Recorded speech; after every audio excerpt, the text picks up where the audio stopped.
Welcome to Nerdarchy, for nerds by nerds. I'm Nerdarchy Steve, and today I'm joined by Kelly Williams. How are you doing today? I'm doing great, sir. How you doing? How's kerosene and crumpets going?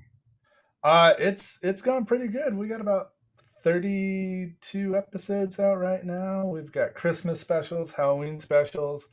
We just did a couple of one shots, so it's going really good for the So most I, part. I think when we spoke last, like you were just kind of getting started. Oh Now, yeah, I have like two episodes out now. It's like, yeah, it's doing great, but now I have a lot more shows and been around for a little bit. so now you've got in a bit deeper, and it sounds like you're doing a lot more over there. For people that aren't familiar, do you want to go through the spiel and let them know kind of what you guys do?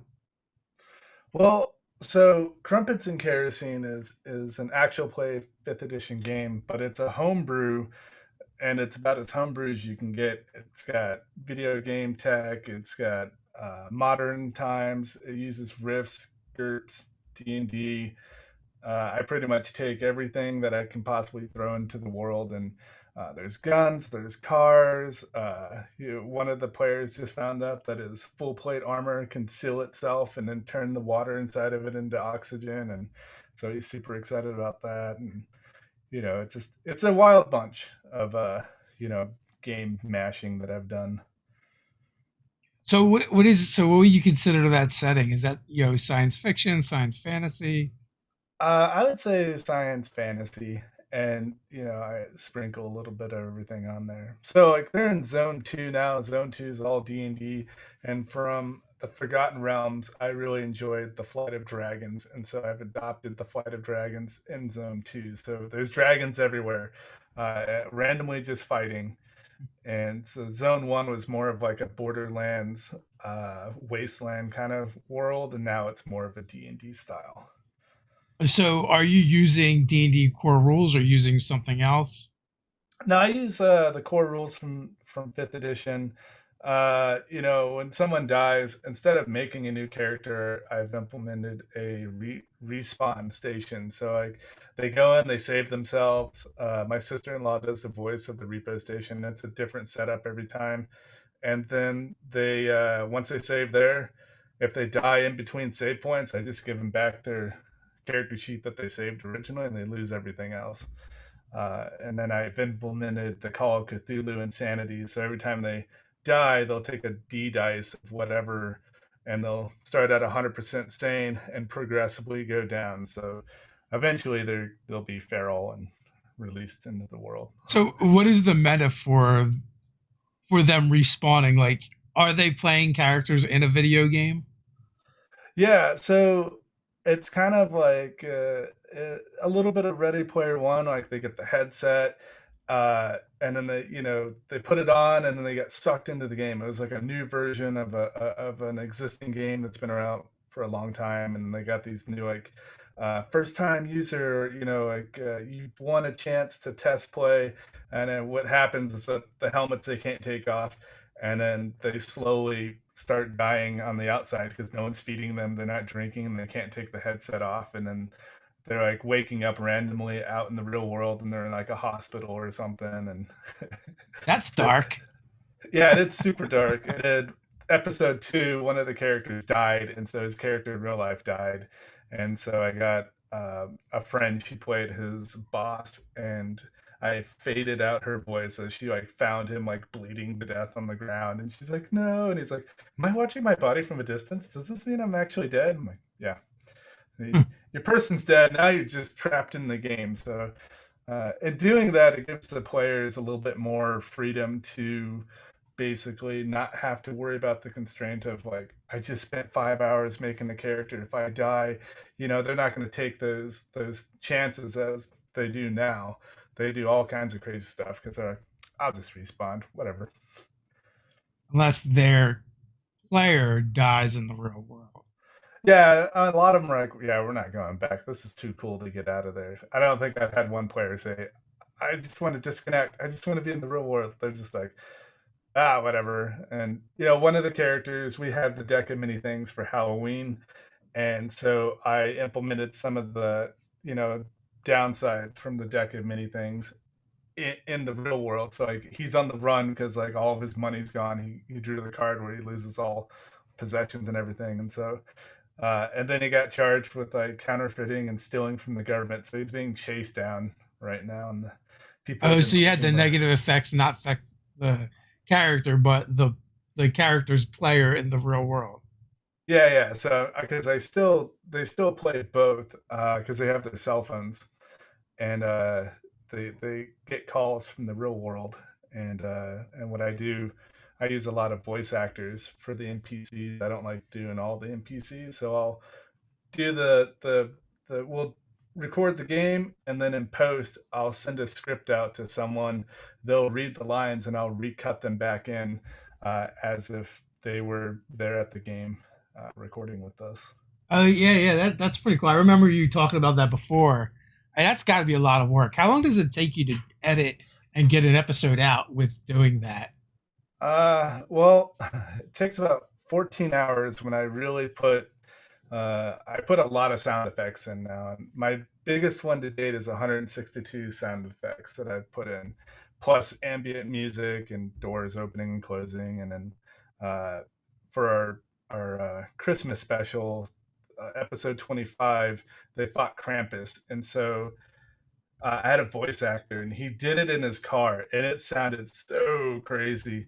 He did an amazing job for the voice of Krampus, and I spent so long on that episode, but I was so excited editing it because I'm like, oh man, he did so good on his voice. I was trying to he added all these extra lines, and I was trying to fit in at different areas, and it was a lot of fun.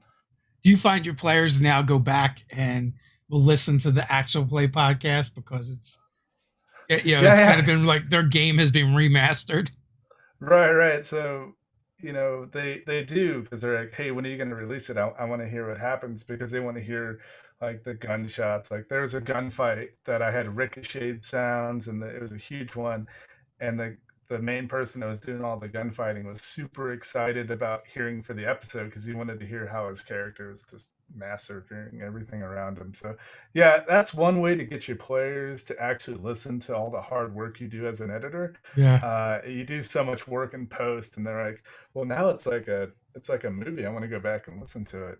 So And has your time in the military kind of set you up to be able to realistically introduce those sound effects and kind of set the scene?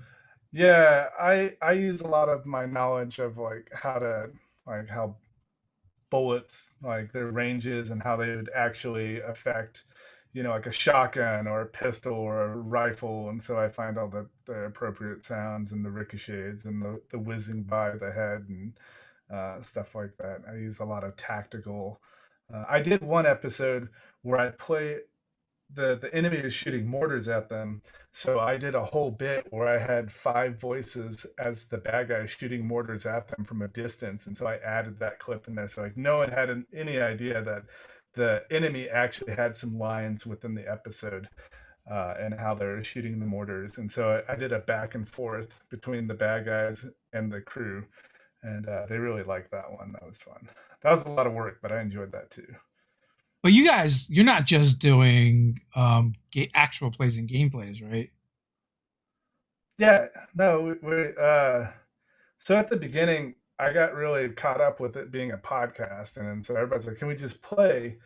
And so I was like, "All right, we'll just play," but I have all my fun in post, so that's when I do But I all the mean, no, you extra have stuff. So other we don't. shows that you produce as well. Oh, yeah. So I do another interview podcast called Maximum Role Entertainment, and so kind of like this, but I interview like podcast streamers, and then I give them the audio and the video if they want to put it out on their side, and we just talk about their shows and how they're different aspects, and then we talk about how to make a community of podcasting together. And so that's been really good, and I've been fortunate enough, I've started a company under the same name, Maximum Role Entertainment, uh, and that is going to be a community of podcasts, and we have 5 shows. Right now we have Constructed Chaos, Adventurers Roundtable, both of my shows, and then Late Night with Jess and Jam, and those are all independent podcasts that hopped on the maximum roll train. So you started basically a network. Yeah. Essentially, I was looking up all these networks because I wanted to join one, and then I realized that there were so many things you had to do, and you had to have 1,000 downloads per episode or 5,000 per month before you could get picked up by a network. And I was like, well, that's stupid. And so when I made my network, I don't have any caps or anything like that. Anybody can join. Uh, So it's kind of but like a network for small podcasters right now.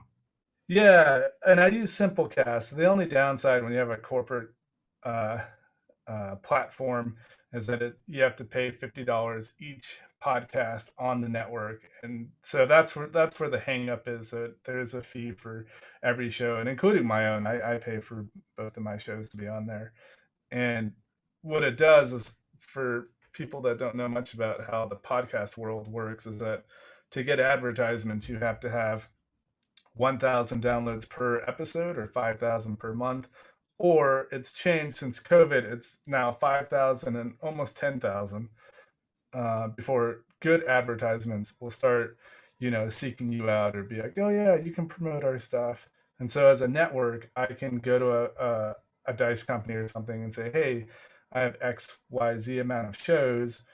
This is what we make collectively, because as a podcast network, all the downloads are collected as one entity instead of individual podcasts themselves. Gives you some collective power. Yeah. So right now with all of our shows, we're about, I think, 8,000 per month for Do you, downloads. do you have a vetting 6,000. process for bringing on new shows? I do a lot of back and forth with them, communicating. I'll listen to their show. Like, I'm very particular. I don't like a lot of politics, and I have an admin group of all the shows, and then so when we do bring new people, everybody will have a chance to vet anybody that comes in. So it's not me making the sole choice of bringing on the show. I want all the members, the key members, to also have a say so. So not really. I mean, other than, as long as you're not a racist podcast or anything, it's like super extreme, you're good to go. So there's no like bar as far as like quality. No, and that's another thing. Like, what I do is that I'm no professional myself. I do my own Uh, editing, but I'll help, build those abilities to added sound effects, and I build my own ambient music and everything. So I would just pass those along to to other podcasts so they could have some type of background noise if they wanted, stuff like that, or teach them how to edit, to put those extra effects in there. Sounds like a lot of work. How are you enjoying like that aspect of it?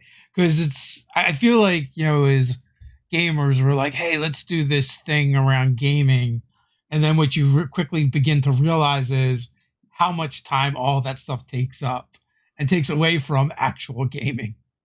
Oh yeah, and that's why my players have written, like, when like I was saying, they were like, can we just play? And then I was like, all right. So when we're gaming, it's straight gaming, and then I know in post, I'll take out stuff from conversations that, like, oh, with today's climate, or we're way off topic. I'll go back and I'll cut it all up, and that's where I have to spend the extra time doing that. All my players just get to play D&D. Yeah. But I love doing it because I love producing. To me, it's like putting out a movie every week. Our episodes are about an hour and a half to an hour 30, or hour 30 to 2 hours. And with sound effects, background noise, and extra acting voices in there for NPCs, I get the feel that it's like producing a movie. So to me, it's enjoyable. So you're distilling down to 2 hours, hour and a half from how much gameplay? We do about 3 to 4 hours of gameplay, so I'll get about 2 to 3 episodes per recording. We record every Monday, so Okay. I have a big backlog, and some of the podcasts running the network, we're putting out 4 to 5 hour episodes, and so we're talking about, like, Well, if you do that and you have 100 listeners, you just missed out on 400 extra downloads.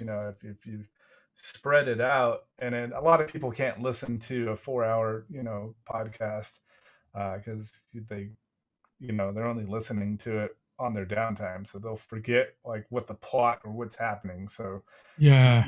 you have to break them down. But How long, we like, I guess you have those in analytics. How long do people like listen to a podcast? Well, you just know downloads, right? So it's not like, well I'm working on my master's, and I do a lot of marketing and a lot of business stuff. So I do dig into the analytics of like how a podcast works. So the statistics out there that they put out last year basically said people listen to podcasts for 15 to 30 minutes in the morning. That's going to the bathroom, brushing your teeth, washing your yeah, yeah. hair, taking a shower, making your coffee, and then to and from work, however long that is. And then if you're outside doing stuff, you're listening to a podcast. So they say you should do a minimum of 30 minutes per show and no more than 2 hours, because depending on what your content is, if it's something that people can walk away from and come back and not really like, okay, I don't need to remember character blah blah blah blah or what's happening in the sequence. But for gaming, you really have to think of it as a movie. You need a beginning, a middle, and an end, and have that hook to make them want to wait for that next episode that comes out. So yeah, it's a little extra work. That checks out, because having done, a lot of stream stuff and live stuff, it's like, I know at about the 2 hour mark, you drop off.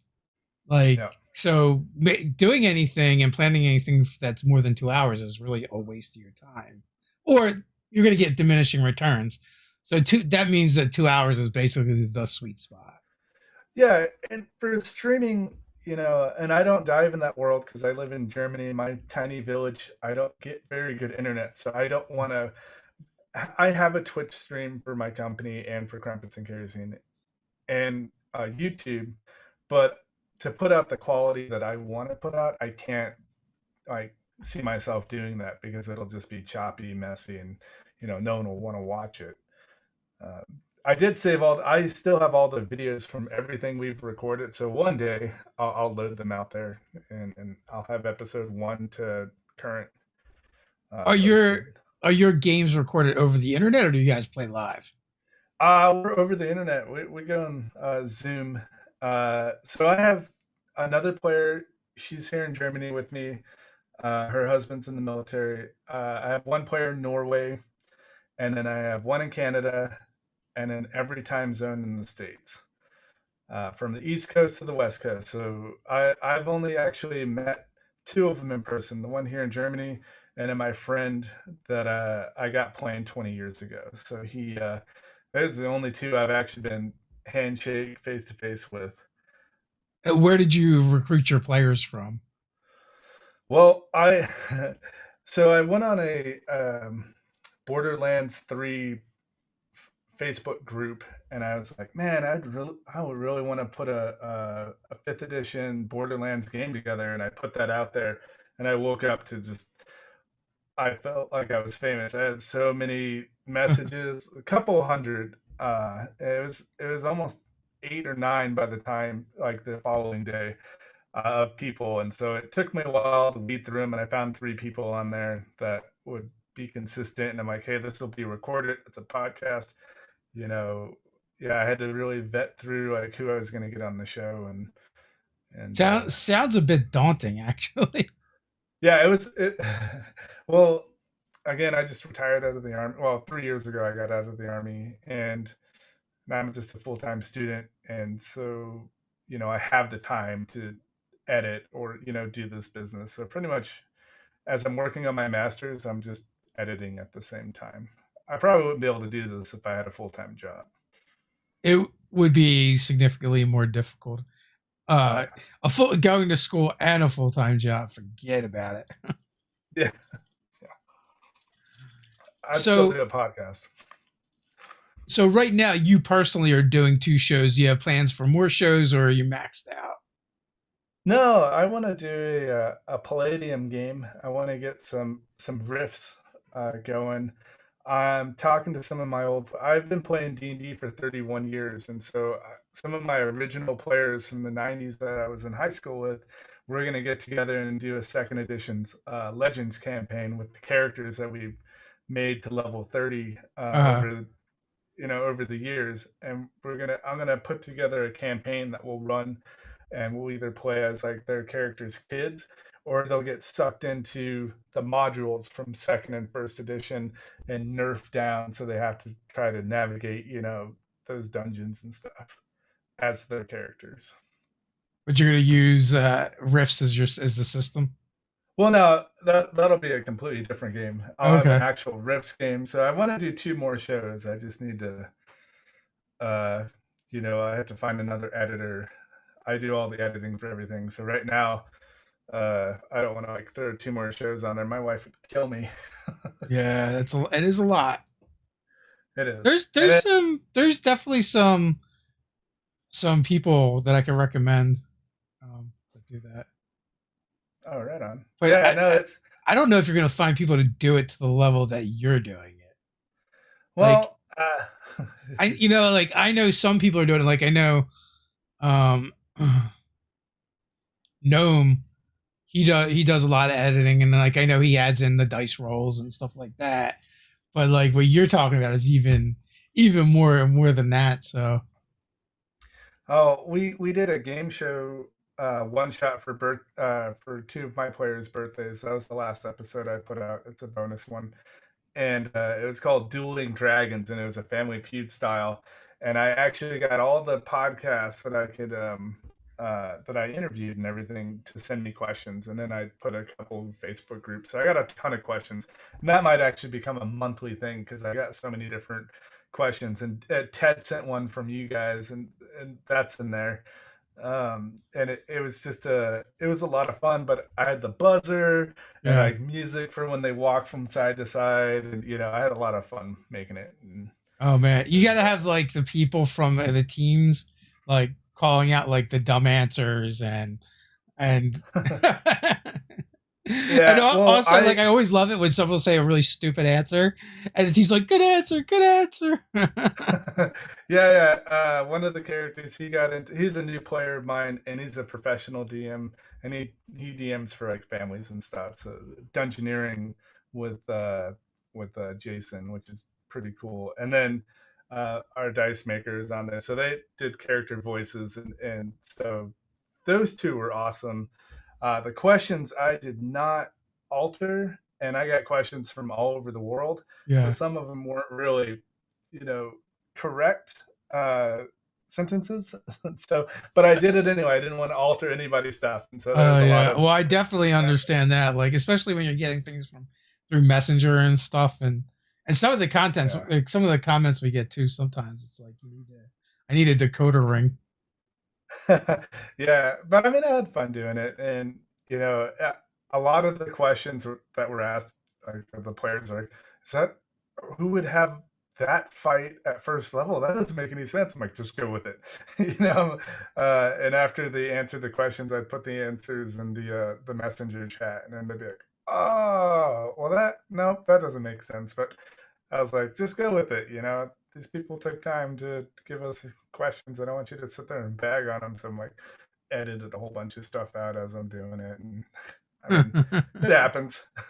That's why I don't like to live stream. I'm worried about what my crew is going to do because they're a pretty wild bunch. I have three ladies and three guys, and it gets pretty wild on our show. Yeah, I mean, like in this environment, it's not bad, but on a game, like you have to set some hard and fast rules, and even some of the gameplays I've been in, things can go sideways a little bit. Yeah, and you're just like, normal tables know it.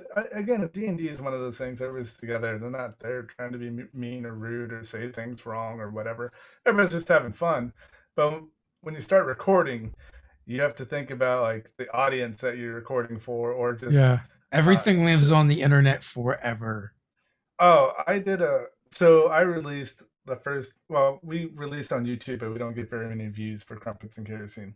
But my one of my players, she sent me a picture, a screenshot that she took like 2 days after we put out episode one, and at 85,000 views. The first thing that popped in my head was, what did I say? What did I Yeah. do?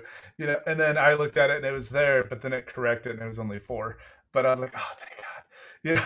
I was relieved because I was like, no one listens to us. Like, how would we get 85,000 people in our first episode?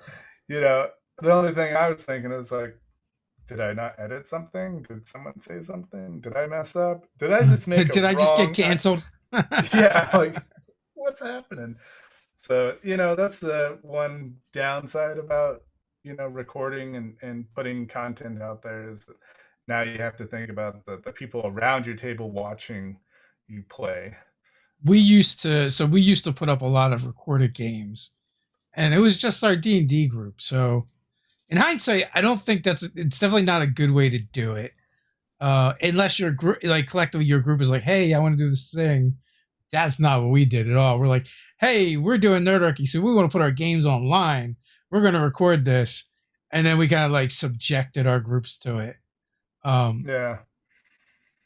And no one really objected, but I don't feel like we also put it out in a way that really gave them much of a say. So in hindsight, like I definitely would go about that differently if we were going to do that in the future.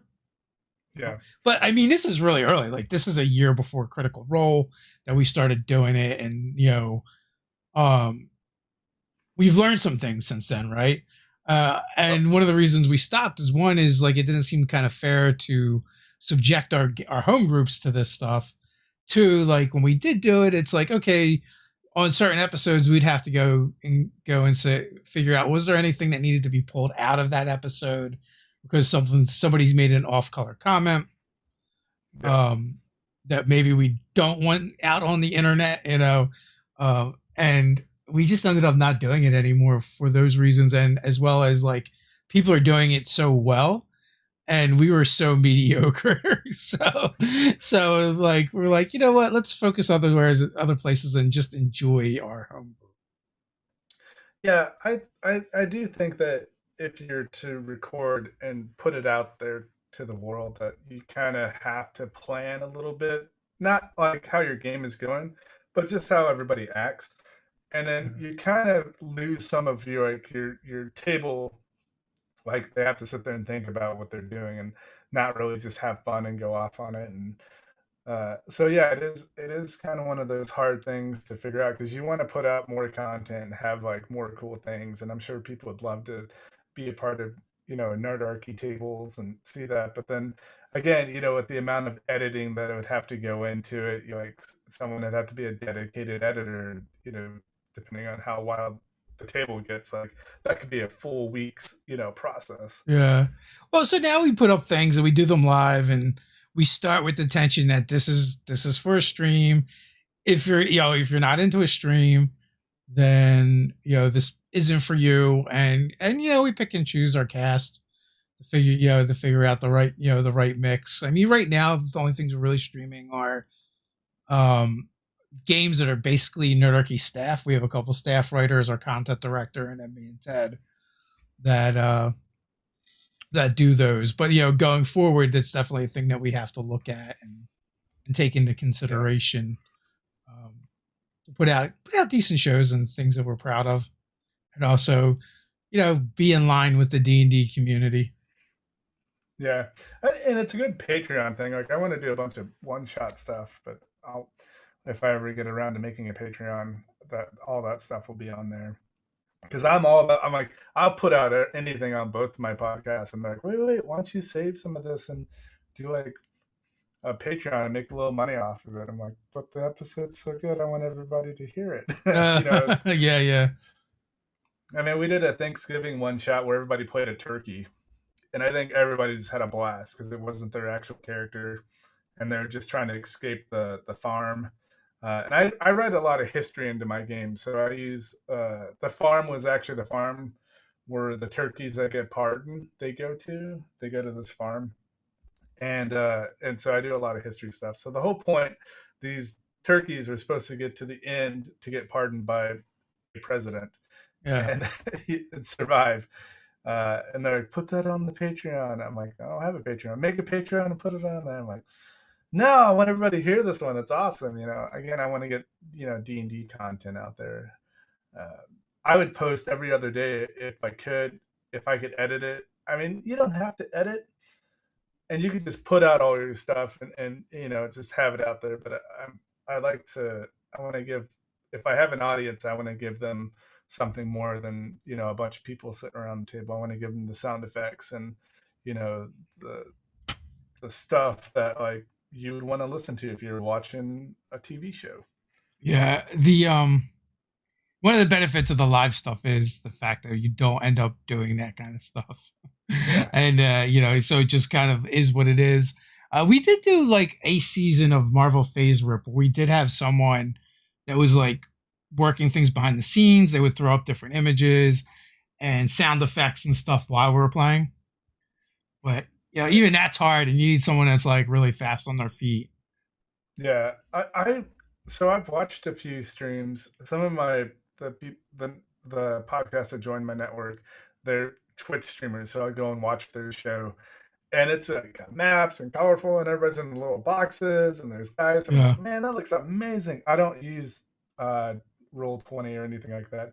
I let everybody just roll their dice, and whatever happens, I'm like, you're not always gonna pass, so I'll start recognizing that you're just giving yourself the high rolls. But I hope everybody around the table wouldn't sit there and fudge all their dice rolls, and they don't. So I don't have them use those programs because now it stops the game, and I can't get that click sound out when then you have to wait for the dice to roll on the virtual table, and then it just takes so much more time than just like, hey man, drop the dice. I want to put that in there as a sound. What do you got? Yeah, I think for our games we don't use any VTTs either. We just use theater of the mind, and people are either like rolling on their character sheets through D&D Beyond, or rolling physical dice, or whatever dice app they want to use. Yeah, we're using D&D Beyond just so I can have everybody's character right there. I don't have any of the books because I'm not gonna pay $700 for the legendary pack, and that's the only thing. I'm either gonna not use it or I'm gonna buy a legendary pack. So until I make that decision, we only use it for the character sheets. I was hoping when we went to the castle, like we did the previous year, people got some really cool benefits from D&D Beyond, but they didn't. Didn't they give away stuff for the previous year? No, not for 2018. I think the first year they did. The second year they didn't. Oh yeah, because the first year they did. Yeah, the second year they didn't, but it was still a lot of fun. I love D&D in the castle, and that's where we met. And, it is where we met. You plan on going back? Yeah, if they get an actual date, and I live an hour and a half flight from the UK, and UK is not looking good right now, and I don't foresee it opening, until maybe the end of 2021. No, I agree. So I don't know when the castle's going to happen, but I've definitely got the money set aside to get a spot and head out there. Is your wife a gamer? No, thank God.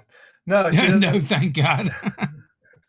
She doesn't understand D&D. She doesn't want anything to do with it.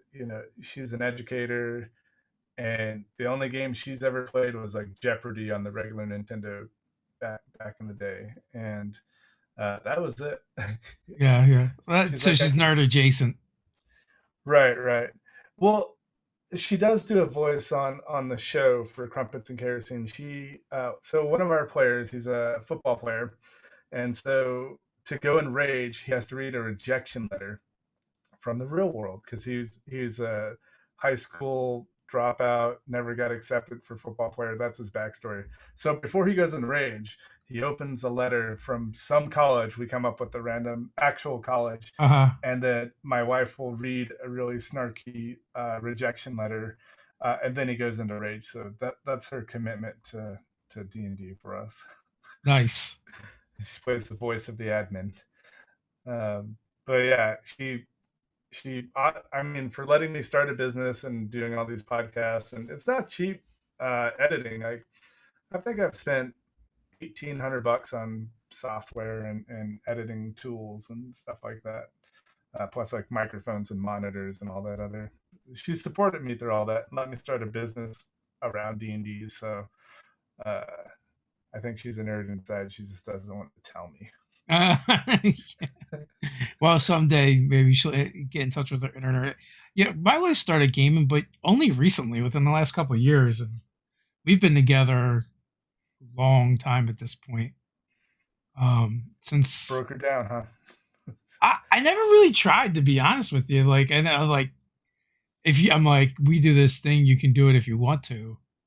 Kind of has been my approach, but I've never really actively spent a lot of time trying to get her involved.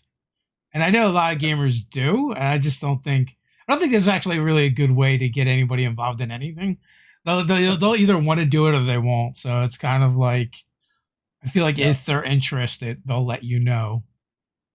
Yeah, I've interviewed a lot of couples, uh, husband and wife gamers that they come on the show. And I always ask a goofy question at the end. I give a scenario where they're trapped in a room with anybody they want for 24 hours, one person, one book, one set of dice, plus the player's handbook of whatever edition, but you're stuck with that person.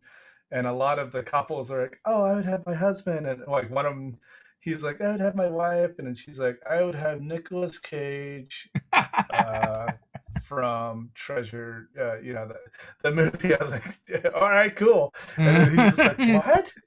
Things are going to get interesting when this podcast ends. I know. I was like, all right, see, the honesty gets you everywhere. But I'm all for the families that everybody's in. They're all D&D players, and I mean, it works. I mean, I don't think it worked for me and my family, but yeah, I hats off to the ones that they're both deeply invested in D&D. Now, World of Warcraft and stuff like that, I'd be against because that's just like you're not really interacting with each other. You're just on opposite sides of the room, basically. Yeah, you're together, but not really. Right. So you're kind of building up over on your website, kind of like a community around the stuff that you're doing. You want to talk about that a little bit? Yeah. So the website's not up yet. I'm getting someone professionally to put it together because I don't want to half-ass it. And it's going to have a voice acting guild so people can, like for podcasters that want to add, scripted sound effects or people in there. A lot of the voice actors I use will go on there, and it's like $15 a page of dialogue. We have the Artist Guild, and it's all artists that they're freelanced to the company, and it's a way for you to source people to make maps, characters, anything you need for the D&D world. And then we have the Editing Guild, so it'll be all the editors that edit podcasts. If they want to if they want to pick up some extra work, people can source it off the website and find editors to do what we do for our shows. And then I got a few more tabs I want to throw up there just to help out. The merch store, we'll have a dice section, so all the dice people that I've interviewed can put their dice on there and people can source them on there. Because I know Etsy charges a lot of money to commission or to use their website, and I wouldn't charge the dice and the merch people to put their stuff on there. It's just a way to help bring people to the website. So it's kind of a community, and I'm hoping that as long as I break even for the first couple of years, I'm pretty excited about that. But I just want to bring in as many people as I can to my little community. That is very kind of you and helpful. Because I mean, that stuff costs money to do as well, and especially the more successful you are with it, the more it kind of costs. Yeah, like there's what's it called? Like Etsy, my person that makes the dice on my show, that she does for a lot of, it's Chaotic Click Clack, and she makes custom dice for people. She's like, on Etsy, they take a huge chunk right off the top. And so I was like, well, all I would charge people is if they made a set of dice with my logo on it, that I would get a percentage of that, or I could use that and sell that as my profit on my thing. So like if all these dice makers made like a set, a few sets for me to pitch out on there, then, they're more than welcome to put all their stuff on my site. And, I don't make it a competition thing between these homebrew dice makers because they're all trying to survive making dice. So, and it's pretty cool to see all the amazing different types of dice people have out there. And so if they're all under one roof, you can go wild in there. Pick and choose, yeah. Yeah, and they don't have to worry about paying the extra overhead plus shipping. They'll have to cover shipping. Uh, but it's a safe place for gamers. That's what I'm trying to do. Just make it safe and make a little bit of money for the company, because it's not, to do the company, it's not free.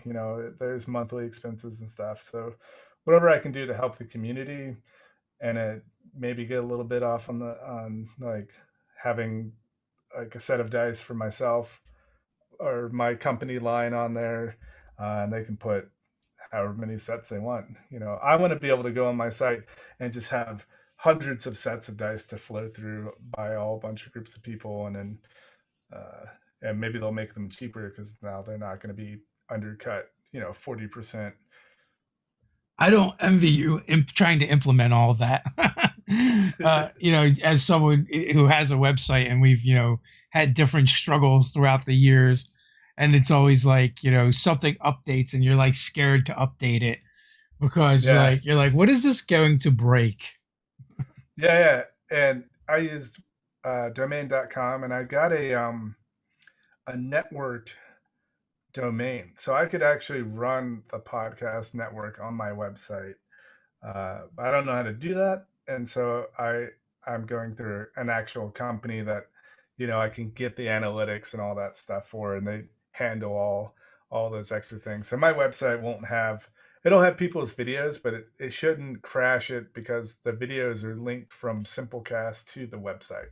Mm. Uh, and I have unlimited space, so I don't have to worry about downloading actual videos onto the site.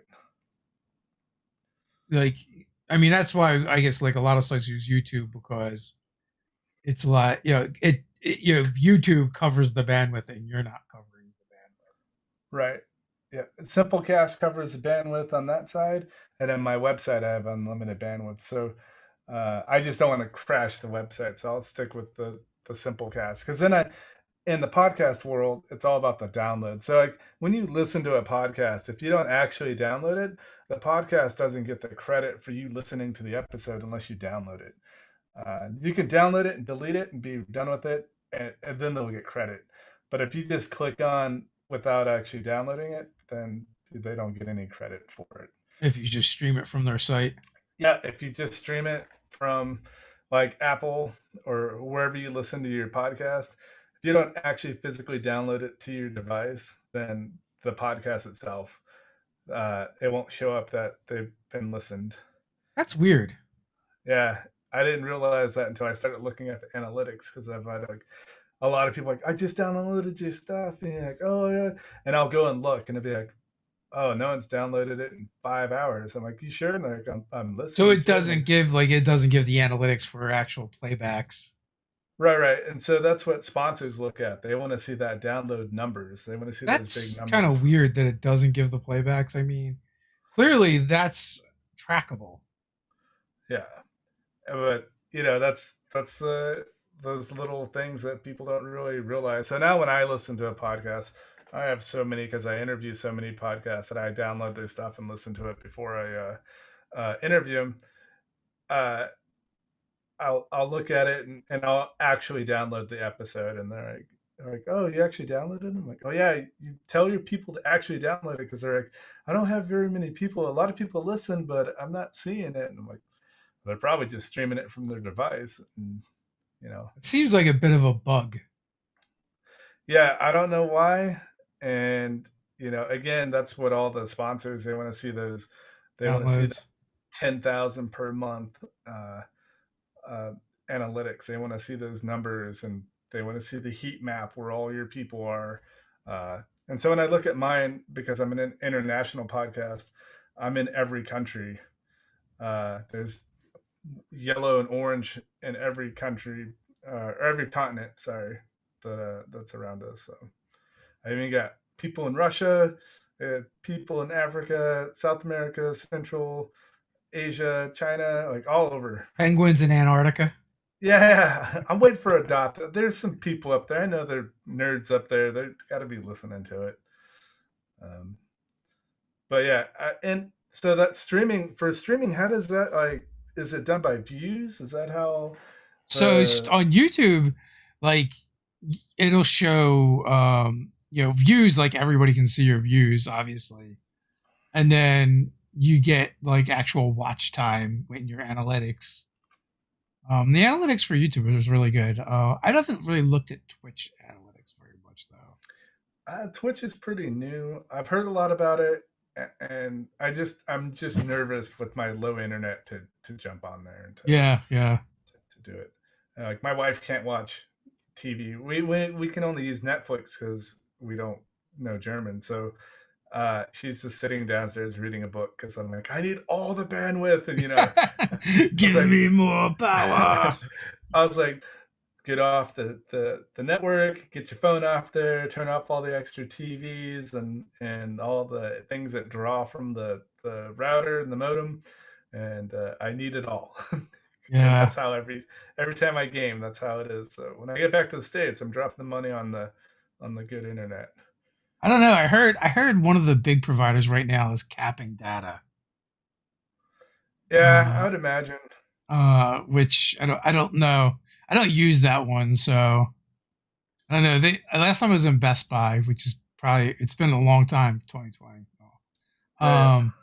They tried pitching me on their service. I'm like, I looked at the upload speeds. I was like, no. Yeah, a lot of people don't understand, like when someone's trying to sell you something like that, you only get the first like 10 minutes of it.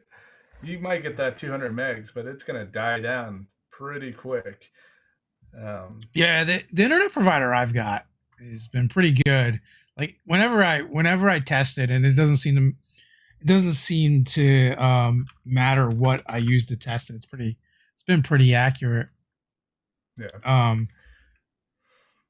But that's like, if for doing this stuff, it's like the upload speed is so much more important than the download. Yeah, I got you. That's why before I start going down that path, and I don't know how to put all that goofy stuff all over the screen like I see on all the other like. Oh, OBS. Yeah, It's OBS pretty much.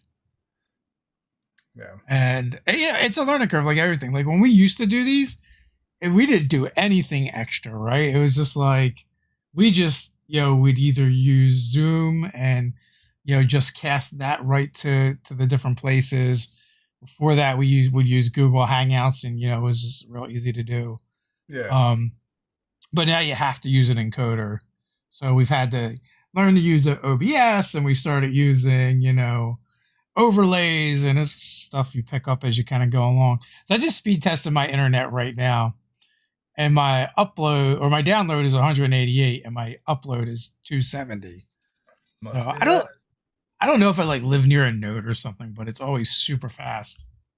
Yeah, mine it's like 10 and like 25. Yeah. And so Germany, they can't sell you the really good internet if your village can't get it. Yeah. Like they just laid a bunch of new lines and everything, and I went into the thing and I'm like, can I get the fast internet? And he's like, nope. And I'm like, can I just try it? He's like, we would get shut down because we'd be falsely advertising that you could get this internet. And I'm like, man, if we're in the States, I'd be like, sure, you want this? Yeah. We'll absolutely charge you more money and not give you anything for it. Yeah, like, knowing that it's not going to work, but why can't you get better internet? Like even if they have it, you can't get it. Because they're still laying like the 5G lines and everything. So where I'm at, I'm in the country. So my village has like 12 houses. Yeah. And so no one cares about the little people out there. No, they don't. Yeah, there's like and it's crazy because some of these villages, the families have been here forever. They don't leave their town. Like they marry their neighbor. The kids marry, and I had a friend. He's like, "Oh, I met my wife in, 2 towns down," and that was big taboo. Like they're like, "You're going outside," Yeah, yeah. It's so interesting. The person that owns our house that we're in, that we're renting from, lives right across the street, and then his family lives like right down the road. And so it's always What do people do for a interesting. living then? Well, I'm in the farm area, so it's a lot of farming stuff over Okay. here. But it's beautiful outside. Like in the summertime, it's just hills and castle ruins and the cool stuff like that. Uh, but yeah, I don't know what all the Germans do. We don't have any fests going on. Usually, every village has like a fest or something every month, Yeah. and they're getting Germany is like completely shut down. You can have one family or one person outside your family over, and it's been like that for about a month. They're trying to squash it before it gets really bad over here. So, uh, and it's like a 900 euro fine, so like $1,200. Oh yeah, If you're not cheap. Yeah, if you're walking with one or more person, and they're not family, you get a fine. They don't care. They're not going to listen to you. They're going to write you the ticket or arrest you. And then if you don't have the mask physically in your hand, that's another, X amount. So they really push all that over here, which has helped a lot. You know, there's no rioting or anything like that going on, at least in my area. I know. So like, I know like one of the coaching sessions I do for one of the patrons is a young guy in Germany, and like he talks about like his commute to work is like insane. It's like an hour and a half each way Yeah. of public transportation for Oh, yeah. for his the apprenticeship that he's doing. So he's like, can't wait till it ends because then he can get a job closer. Yeah, their school system's really weird here. Like you'll take a test in middle school or primary school, and it'll determine if you can go to college or not. It'll basically say you either be a tradesman or Yeah, you'll go to a university uh, at a young age. And so the apprentice programs that they do, they get paid part time, but that's their journeyman. Like they didn't get into a university because they didn't pass a certain thing, uh, and but they it's have to like keep. also their trades is broader too. Yeah, Like it covers everything. There's like not like. there's like tech and like a lot of stuff like that. Like he's in the tech industry, Yeah, IT or something, right? That you would normally here go to college for.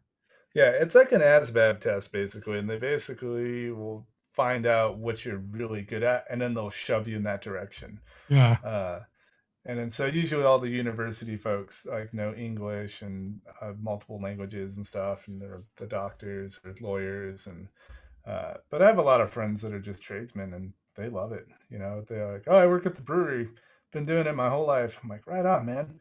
And There's nothing wrong with that, man. Work's work. oh, yep, I actually wish here they would push more trades. Like so like he like one of the things too is like even like when I talk to my kids and stuff and people, it's like at least they, like if you go to school for a trade, when you get done, you can go do the thing. Right? You get yeah, done college, you can't do anything, right? nope, you have you to don't go have get any trained to experience. do the job. Yeah, But you went to school to be a carpenter, you can go build a house when you're done. yep, you can do all kinds of That's why stuff. those Yeah. tool proficiencies in D&D are so important. Very true. So have you like I mean before the end times did you explore the gaming scene in Germany? I did. They had a couple of cons, and I tell people this all the time. I've never been to an actual con. Uh I've been wanting to. I got invited to DM at Gen Con in 2018. That would have been my first one. And I wasn't even going to go as like a person walking around. But they don't have a lot of gaming stores around here. I think they have Ultimate Comics in Nuremberg, and it's like 3 stories, and they have like comic books and stuff, but it's all in German, and they have very little D&D. They have some dice, and then I go to the UK a lot, and it's all Warhammer and 40K gear, and some dice stores. So it's pretty slim over here. yeah. I'm always curious about like when you talk to people in different places, like what the gaming scene's like. Like like we'll Yeah, have someone on, from Argentina or Israel or Mexico, and yeah, and everyone's like situation's different. yeah. It's pretty crazy. I tried to put together a German group because they all speak English, and they all really want to do it. COVID hit, and they're very like, well, can't do it. I'll see you next year. And I'm like, okay, well, we can still Zoom or whatever. He's like, no, no, no, in person. We'll do in person. I'm like, all right, well, I guess I'll see you next year then. Yeah, yeah. But After the end times end. yeah, yeah. The Germans are very, they're fun like that. They'll just be like, okay, see you later, and it could be 2 years, and they'll be like, hey, how's it going? And you're like, who are you? Oh, yeah, yeah, what's up? You know, it's it's interesting, and I interviewed someone from New Zealand the other day, and they have to get all their stuff shipped from all over, and he gets dice from all like independent dice makers, and he drops $80, $90, and it's mostly on shipping and Yeah, stuff. yeah, that's what I was gonna say. We know because so we do like monthly giveaways and we ship them international. And it's like there's certain countries we always like pray for it to not be to, because they are much more expensive. I use these guys. If you get the ones with the red thing on the bottom, it's only 780 internationally. It's the only time I send merch back to people in the States for Crumpets and Kerosene or Maximum Yeah. Roll. It's only Well, cost I me. mean, we usually send like our giveaways are like 50 to sometimes hundreds of dollars. Yeah. So sometimes it'll be like a big box of stuff. Oh, okay. And we're Yeah. just like, oh no. No Yeah, yeah. Japan, no Australia. Please. I mean, it is hard because when you come to Europe, it'll get stopped at customs, and if they don't understand it, Mm. it might not make it back to you because they Yeah, don't. I mean that's the other hard thing is like shipping like so with doing the Kickstarter, we've learned a lot. And I will leave it at that. Well, I got mine, but you guys sent it to my military um, Yeah, that's APO. not bad So, because that's like the same as shipping to the US kind of. yep, yep, because it's an APO AE, and they consider it still in the states. They actually all the European things were considered New York. I believe that's where if we could put AE or APO, we'd have Okay. to put like New York into it, and then that should work. Well, I leave that to other people. It's better if I don't touch it. I know. I'm always going to the thing, and my wife's like, "What are you doing?" I'm like, "I gotta send this shirt. I got this a set of dice. Yeah. Sometimes I'm just shipping a thing of dice, and I throw some buttons and some other crumpet and kerosene stuff in there. Uh, but I mean, you got to do what you got to do to get your stuff out there. I guess. Yeah, and like we learned like you have to label like we had to make sure we label things a certain way or it costs the people, like you send something to the UK and now they have to pay a bunch of money to get the thing we sent them. Oh yeah, Uh it's an import tax. It's uh, 19% here in Germany. So if it's not sent right, I have to go and pay 19% to get it from the customs control. yeah, yeah. Yeah. I So think there's a way around it. yeah. Well, I I mean, don't if you remember. send, Ted handles that stuff, so yeah, yeah, it's kind of a trip, but I mean, you have to like mark it as a gift or something. yeah, you can't put like a corporation thing on there, or you can't say it's being like a business transaction. If it's a family oriented Yeah. thing, then they don't go after it. But if Now, it's obviously, for business stuff, we market however you're supposed to market. Also, like I yeah, guess one of the things we learned was like now we use fulfillment centers in different parts of the world, and yeah, that makes it better somehow, like yeah, magic. my dice maker, my friend, she's like, if I make a shit ton of dice and I just send it to you to your APO, because she has a military friend, Uh, so from APO to APO it's free, so it'll ship to me for free, and then she's like, you could just distribute it from your place. So if they're in Europe, I could just mail it to whoever yeah. in Europe, not have to worry about like Now they're she going to be wants. on to you. Yeah, yeah, they're gonna be like, oh, They know. So I'm sure they're customs listening. control. Yeah, all the custom control folks listening to this. They're gonna rappel down ropes from helicopters, kick in your door, go through the windows. Exactly. We know you're saving people money. Yeah. I was like, oh, you're gonna just send me a whole bunch of dice? Yeah, yeah, I'll send those out to folks. You know. Yeah, as you dump them all in your bathtub and roll around in them. Yeah, it's an interesting. I never would have thought that D&D would have been such a global. It's its own global epidemic. Everybody's playing it. It's everywhere. I mean, it's just climbing. I guess that's not the greatest.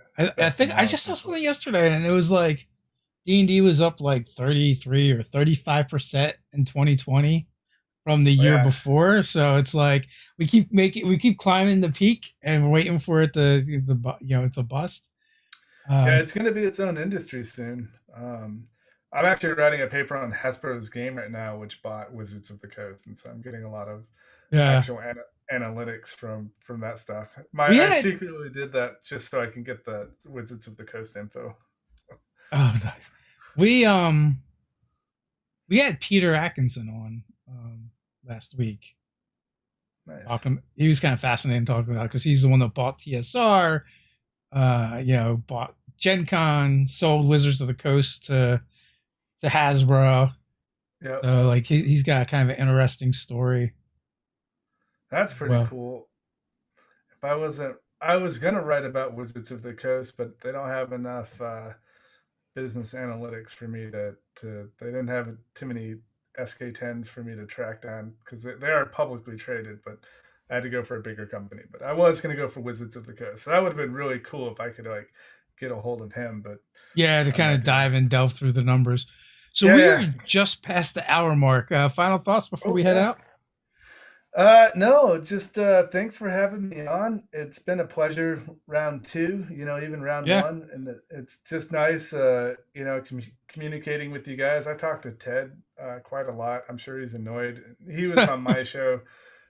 We talked for 2 hours. We recorded for an hour and talked for 2, and so she just left it rolling. You could have just like cut it up. Yeah, I could have just had multiple Ted Fest. Yeah. But yeah, thank you for having me. I really appreciate help, promoting both my company and both my shows, and yeah. Well, we appreciate you coming on. Thanks for hanging out with me, Kelly, and for everyone else. Until next time, stay nerdy.